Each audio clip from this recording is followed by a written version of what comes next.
Company at mamamayan ng Lungsod, Maynila sa isinagawang Metro-wide earthquake drill.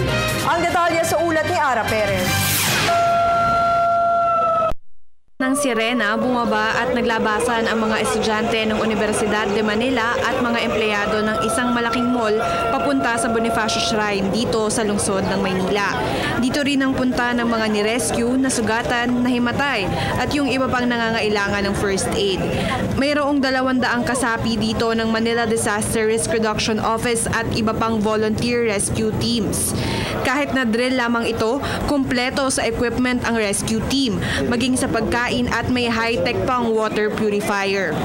Si Manila Mayor Joseph Estrada mismo ang sumubok sa mga kagamitang ito.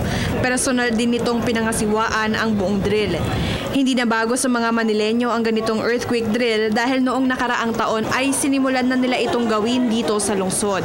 Ayon kay John Yu, Director ng Manila Disaster Risk Reduction and Management Office, aktibong nakikilahok ang mga taga-Maynila dito at talagang siniseryoso raw nila ito. It's very effective.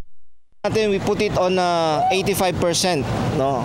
Na nakita po ng mamamayan natin kung anong kahalagahan ng disaster preparedness.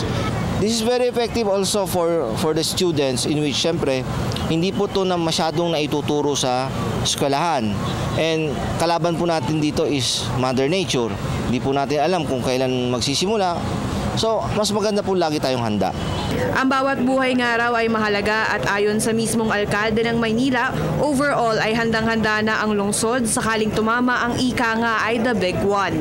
We are more prepared now because we have more money now. Before, I inherited the bankrupt city. Wala kaming pera. Ngayon meron na. It's a good thing that we are asking these people to participate. So that when all these things happen, we'll have less casualties. That's what we're after. Para sa Telebisyon ng Bayan,